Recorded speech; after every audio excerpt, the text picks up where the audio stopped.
Hi, you're watching Hindustan Times, and I'm Aditi Prasad. Of course, early this morning, India time, American voters at home got what they did not get on September 29th. That is the date of the first debate, which is actually a debate. It was the second and the last presidential debate today.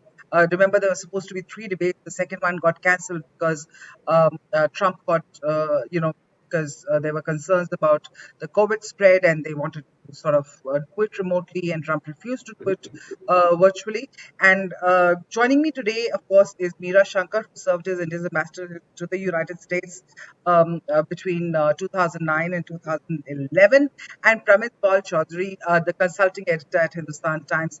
Let me start with you, Pramit. After the final debate, do you believe any minds were changed? After all, these debates are for the undecided voters so that they can hear the view of their preferred presidential candidates or not basically decide. Do you think this was much better off than the first presidential debate, which really was a cacophony more than anything else?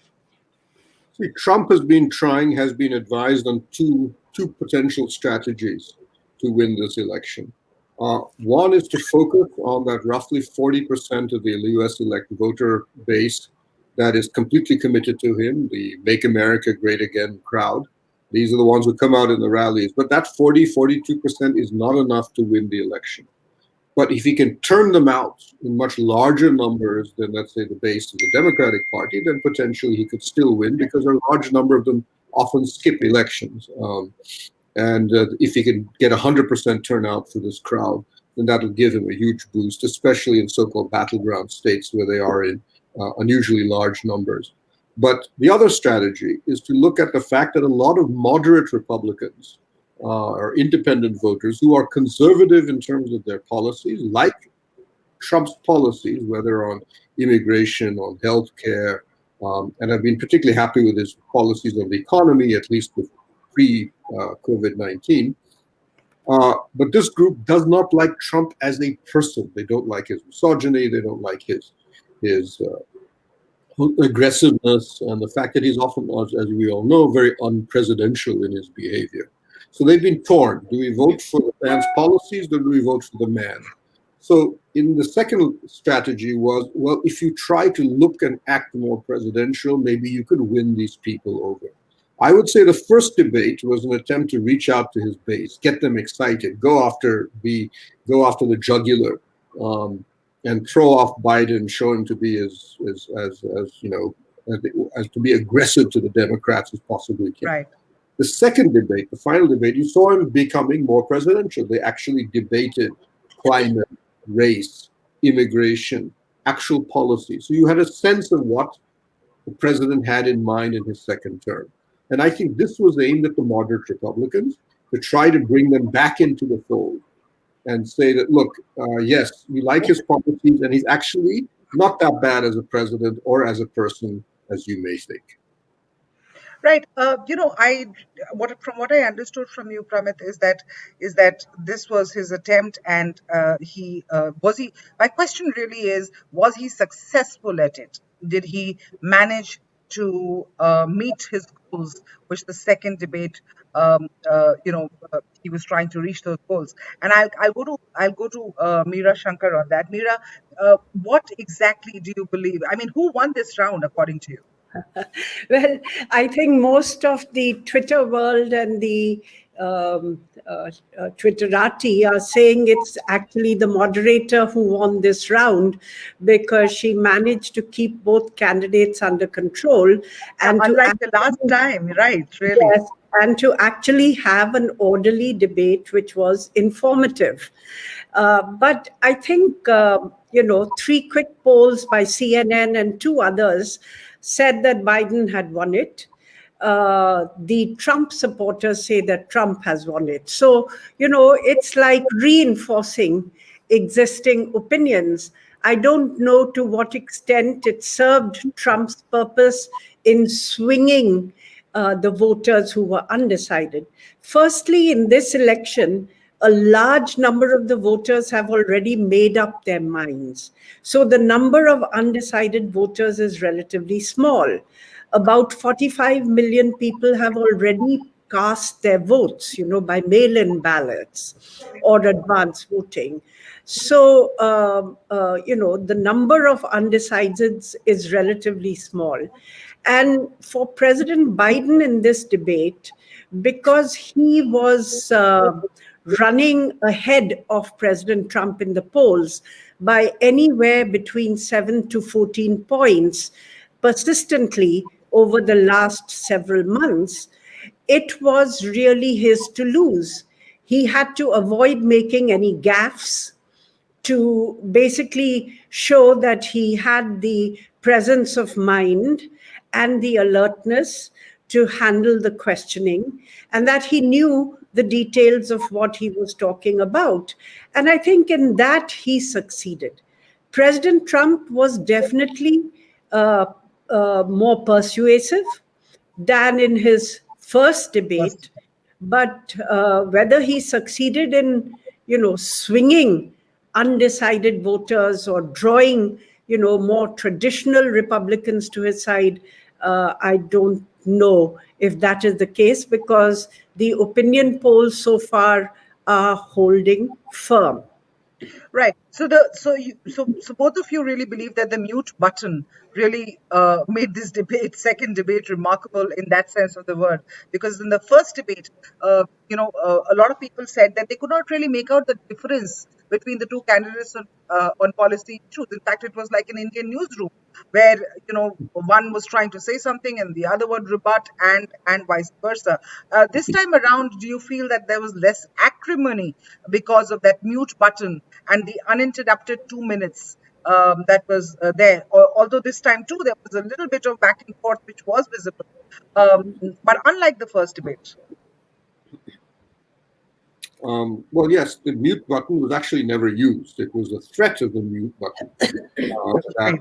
seems to have kept Trump at least in line. Though near the end, in about the last 20, 25 minutes, you could see Trump starting to lose his temper every now and then and begin the process of interrupting Biden again. But I think that's normal. You expect there has to be some debate, some passion in a political debate. The first one, as you said, was pointless because you had no sense of the policies that the two believed in. This one was very clear. You could see very distinct positions on immigration. You could see very distinct differences on climate, which was always known, but Biden laid out, I think, in a much more detailed fashion, what he saw climate as not just an existential threat, but also a job opportunity, which was very important because it appeals directly to working class American votes. Um, and then, of course, I think the only area that we saw didn't see much comment, and it reflects the fact that this is an election that is very domestically focused. We saw relatively little comment on foreign policy. There was, of course, some back and forth on China. China is about the only foreign policy issue that keeps coming back. You saw it at the vice presidential debates as well. Um, but again, a lot of that was sort of lost in the fact that it became about each person's personal contacts, the family contacts with China, rather than what would be America's long-term strategy in tackling Yeah. China. Right. It became more of a slanging match, and you took money, and you have a bank account in China, and therefore you got money from China. The 3.5 million that Trump kept referring to, that Biden got via his son. So obviously, yes, it became very personal at one point in time. But I do want to talk about the fact that this issue particular this election particularly. Two things that stand out are that are going to decide, or have already, the voters have already decided on, that they're going to vote on, is Trump's response to the pandemic, and about the fact that 220,000 Americans have lost their lives in the pandemic so far. That seems to be one of the biggest poll issues as far as the elections of November 3 are concerned. And the second issue is, of course, the state of the economy. Let me, when this second debate started, obviously they started talking about the pandemic, and the first question was on Trump's response to the pandemic. Let me play it out for you to listen to what exactly Donald Trump said. Their responses to the pandemic question Trump and Biden were as vastly different as as possible. One said dark winter is approaching. The other one said, "Oh, we turned a corner," and vaccine is just a few away. Let's listen to what Trump said. A moment. You talked about taking a therapeutic. I assume you're referencing Regeneron. You also said a vaccine will be coming within weeks. Yes. Is that a guarantee? No, it's not a guarantee, but it will be by the end of the year. But I think it has a good chance. There are two companies, I think, within a matter of weeks, and it will be distributed very quickly. Can you tell us which companies? Johnson & Johnson is doing very well. Moderna is doing very well. Pfizer is doing very well. And we have numerous others. Then we also have others that we're working on very closely with other countries, in particular Europe. Okay, you saw what Trump said. He said we're going to get a vaccine is barely weeks away. And when the moderator turned and asked, "Okay, are you guaranteeing the vaccine?" "Oh, no." So he was like, immediately he backtracked, and not many people caught on to that, but he did. He and have reported it in that manner. But Trump and Biden, very vastly different approaches on the pandemic and on what they will do in their second term, or what Trump will do in his second term, and Biden will do in his first term as president if they make it to the White House. Well, yeah. On the pandemic, I think that is Trump's weakest point, because his handling of the pandemic has been disastrous. To have the leading country in the world have almost be number one in terms of cases and such a large number of deaths, I think that has been something which Trump will find it difficult to ride out. And his approach even now is basically to say that things will, we are turning the corner and things will be all right. We'll have a vaccine soon. But he said that in the beginning of the pandemic, it'll go away by Easter, the warmer weather, and the virus will disappear. So he didn't take it seriously enough, even though now we know that his advisors had told him that this is a very serious issue. But he deliberately downplayed it. And he says this is because he didn't want to cause panic. Now, if you actually look at the numbers today, it's clear that the US is in a third wave, because they have over 60,000 cases a day and over 800 people a day are still dying. So it's pretty serious. Biden says that he will enforce, wearing of masks, and B, that he will have more testing, and if need be, localized lockdowns. But in any case, a safer and more responsible opening up, particularly for schools and businesses, and that he will go by the science on the vaccine. So obviously, this is something where Biden scores in terms of his willingness to look at the practical steps which would help to control the pandemic. And I think Trump, in a sense, blew an opportunity, because he focused so much on personal attacks on Biden and his family that his strong point, which has been the economy prior to the pandemic kicking in, he didn't really focus or talk about enough. So he blew an opportunity there. Okay. Do you feel similarly, Pramit, that probably Trump blew an opportunity there to sort of wax eloquent about the economy and pre-COVID era? Yes, I think he's blown not just this opportunity, he's blown many opportunities. He's as I think the ambassador is completely correct. COVID-19 has been his nemesis. If we were to speculate, if the virus had not happened, the U.S. economy was booming at that point before the pandemic. His poll ratings are much higher. I would personally believe that this election would have been a shoo-in for him, because I believe at least that the upper Midwestern states, and definitely the entire American South, would have been completely in his pocket, in which case the Electoral College would have been an easy win for him, even if the Democrats had won the national election, the national poll. The result is that this virus he has struggled with. He has kept hoping that it will not be a major issue, that it will disappear, as the ambassadors mentioned. In fact, there's a chart somewhere on the internet about the number of times he has said it's just going to disappear. And it's ridiculous the number of times he said this over the past 1 year. So he's struggled, and has continued to fail to come up with a coherent response. So having said it will disappear, then nothing of that sort of happened. He's now switched to the vaccine's coming, the vaccine is coming, despite the fact that every single one of the companies that he's mentioned, whether it's Johnson & Johnson or Pfizer, has said that there's almost no chance that the vaccine will be ready for public use this year, and possibly not even until the summer. Early next, yeah. And Johnson & Johnson has in fact suspended trials because they had some problems. So they are no longer actually conducting trials for the vaccine.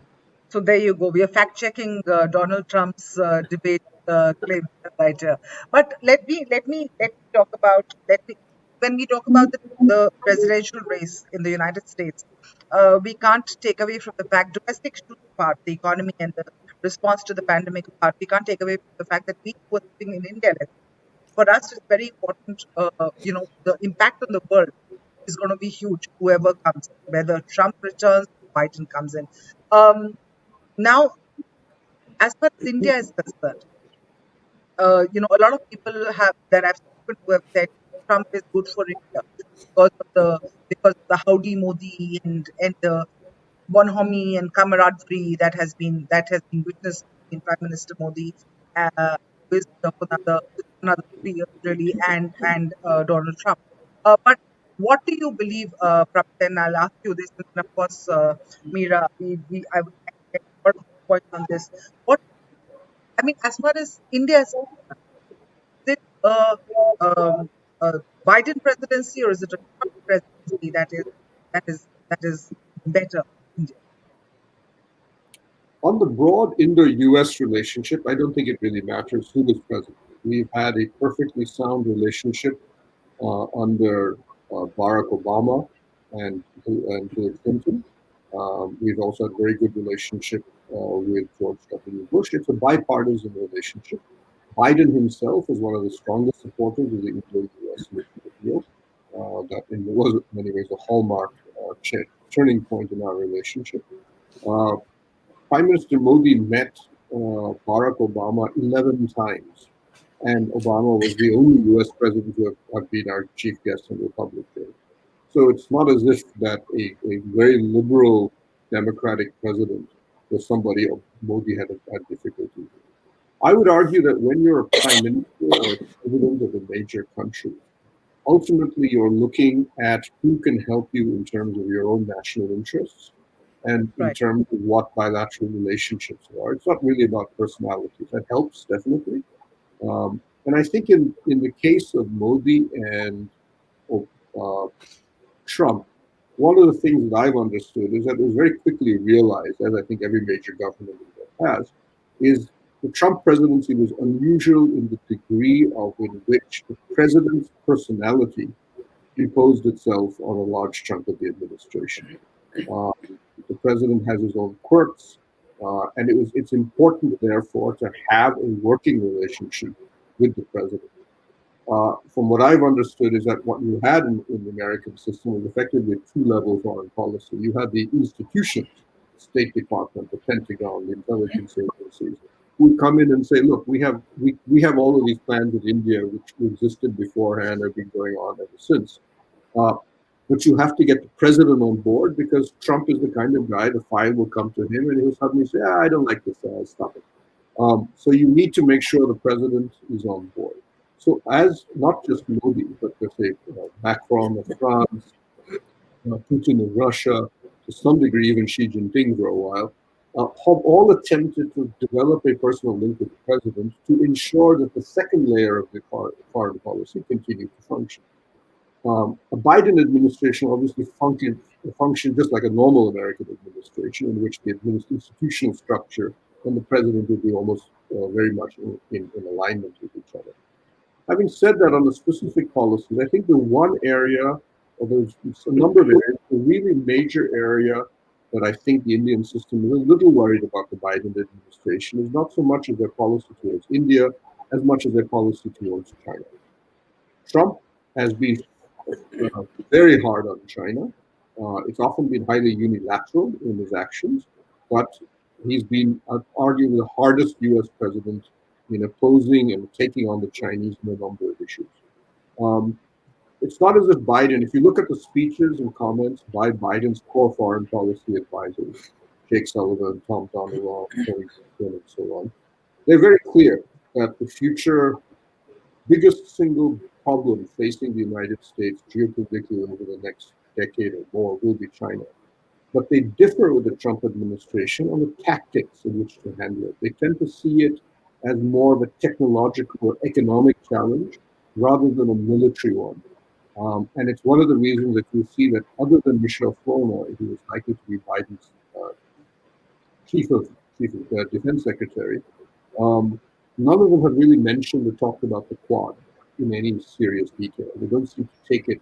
It's there, but we're not going to really invest in it. Is what Right, and he also sort of clubs India, China, Russia together on. I mean, in more ways than one. I mean, just in the first debate, it was really he made a reference about COVID-19 numbers. Saying that you don't know how many people died in India or China or Russia because they don't give you a straight count. And this is exactly what he did in the second debate also, where he talked about the filthy air in China and in India. Let's listen to what said. Will come to Mira, or your take on why Trump goes about. What is his worldview as far as India and China are concerned? Let me play out that bit. We have the best carbon emission numbers that we've had in 35 years under this administration. We are working so well with industry, but here's what we can't do. Look at China, how filthy it is. Look at Russia. Look at India. It's filthy. The air is filthy. The Paris Accord, I took us out because we were going to have to spend trillions of dollars, and we were treated very unfairly. When they put us in there, they did us a great disservice. They were going to take away our businesses. I will not sacrifice tens of millions of jobs, thousands and thousands of companies because of the Paris Accord. So you see, Amira, this is how Trump's worldview as far as India and China is concerned. India is expecting pressure from the United States at this point to sort of stop whatever China is up to at the LAC, and pressure from the West is very, very paramount for China to stop the adventures or misadventures, if I may call them, at the LAC here. But Trump seems to be, his worldview on India and China. Your take. Well, I think I agree with Pramit that on the core of the relationship, there's a bipartisan consensus. And this is driven by the challenge posed by China's rise and the need to create a sustainable balance in the Indo-Pacific region. And that will survive whether it's Trump or Biden. Having said that, I would say that Trump's behavior on the relationship has been erratic. He has, not interfered with the strategic and defense relationship, which his institutions have been taking forward. So that has been advancing institutionally. But economically, if you take a look step by step at what Trump has done, it's hit us pretty hard. He's withdrawn GSP for Indian exports to the United States. He has withdrawn India's developing country status, which means tighter rules on subsidies for farm products and others apply. He has put punitive tariffs on Indian steel and aluminum exports to the United States. He has tightened up the H-1B visa, L-1 visa program, and in fact had suspended it altogether till the courts restored it. And now he has hiked up the fees and the qualifications to make it more difficult for Indian companies to bring in their workers. And overall, on the economic side, I think he has been very protectionist as far as Indian exports are concerned. So there's been a downside and there's been a plus side. You might see the same with Biden. You'll see a downside maybe in that they could prioritize rights and democratic freedoms more than Trump has, and also climate change, push India to do more on climate change than what we have committed to in Paris. But on the other hand, you might find more predictability of policy and perhaps less pressure on the economic side and more willingness to negotiate rather than act unilaterally. Um, on China, I would say I would give a little nuance to what Pramit has said, in that Trump's policy towards China has also been erratic. In the last years of the Obama administration, they had evolved a policy of what they called rebalance towards the Asia Pacific, where they would move more naval forces and Marines to the Asia Pacific theater from the European theater, where they would have a comprehensive policy looking at defense cooperation, political cooperation, economic cooperation with the countries in this region to counterbalance China. And it would lay emphasis on building relations with their key allies and then with their partners. Now, the first thing Trump did was to throw away the rebalance policy, and he walked out of the Trans-Pacific agreement that had been signed by President Obama. And the rebalance strategy meant that he didn't pursue the redeployment of American military forces in this theater. Then, towards the end, he did pursue a tighter policy on trade, and then with including duties, levying duties on a range of Chinese imports. But at the same time, you notice his national security advisor says that he was ringing up Xi Jinping and begging him to import more agricultural products from the US to help him win the elections and get the farmers' support. So it's been erratic and not predictable. You don't know if after the elections, Trump would cut a deal with China and say, now we have this beautiful agreement, the most beautiful agreement. You never saw anything like it before. And then, turn a corner. So I think the question of predictability and reliability has been an issue with the Trump But administration. if he does that, if he does that with China, ma'am, if he does that with Yes. China, ma'am, if he does that with China now, he'll have a lot of egg on his face given the amount of Yes. abuses he's sent Yes. China's way ever since Yes. the pandemic broke out. But But you Biden were has been a bit ambiguous on China. He's not come out clearly. yeah, yeah, Even in this debate, if you see, he said we will hold China to behave according to international law. But right. then he didn't really go beyond that. Right. This is a subject for another full half an hour, completely. The India, China, and the U.S. Biden versus Trump thing, and I hope you'll join me again in the coming few days to dissect that. But right now, if you look at the final analysis now, this this particular debate, does it really matter? The last and final debate that really took place. More than 40 million people have already voted in the United States, and the recent polls show a very small sliver of the electorate really is persuadable this close to the election. Even Biden, today when I was watching the debate, he appeared a little bored, and near the end of the debate, actually was seen checking his watch. So, does this debate really matter? And I want to come to Pramit with that. A short one, please. Pramit, we're running out of time. Yeah. Well, the question is, as you've correctly said, most people have already decided. However, a large number of Americans are what are called low frequency voters. In other words, they don't vote in a lot of elections. Simple example, the bellwether state in this election is Pennsylvania. it is an absolute must for Trump to win in this election. And if Biden clinches it, it's probably certain that he will win the election. But Right.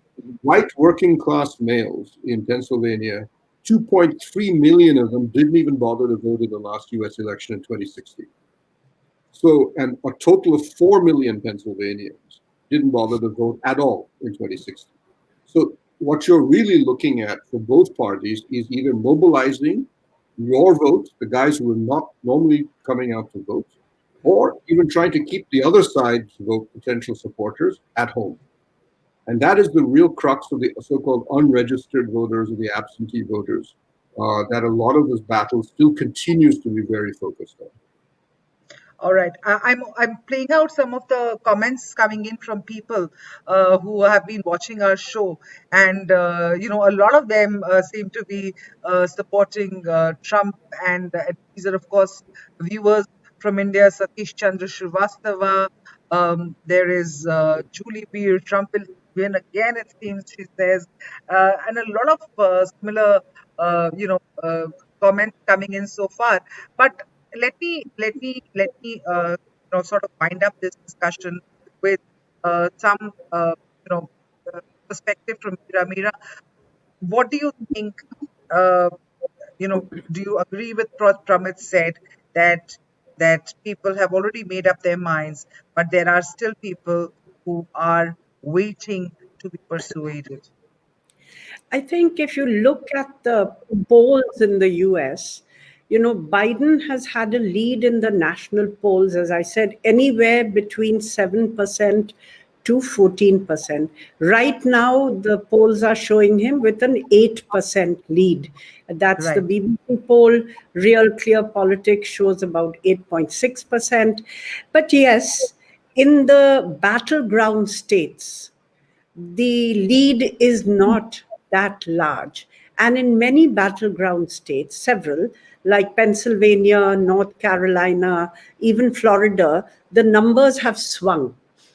Sometimes you'll see Biden with a 6 point lead, next you see him with a 2% point lead, or even less. So I think in some of these battleground states, Pennsylvania being one, the election is still relatively open.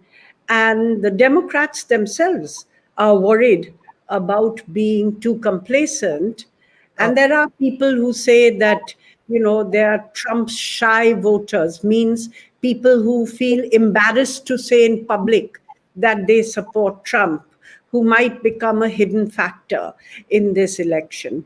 But I think we have to wait and see. But overall, the picture appears more steady for Biden than it appeared for Hillary, because even these allegations that have cropped up, which Trump and Rudy Giuliani have been putting forward, haven't right, found that kind of public traction as the email issue did with Hillary, with the FBI director coming and announcing on the eve of right. election that he's conducting an investigation. So I think the scenarios are slightly different, but going by what happened in the last polls, everybody is a bit wary of making definitive predictions. Right. And not that Trump has not tried to pull the corruption hat from the corruption trick from his hat again, this time against Biden. I mean, not for lack of trying. But yes, you're right. The conditions are very, very different this time. Americans will vote on Tuesday, November 3rd, in order to elect their next president, either giving Mr. Trump another 4 years in the White House or handing over the keys of that building to, or that house to Mr. Biden. Now, we hope there are a few days to go before that, and we hope we're able to bring you more updates. From it, Meera, thank you for joining us today, and we hope to have more interactions with you in the run up to the United States race to the White House. Thank you so much for joining us. Thank you.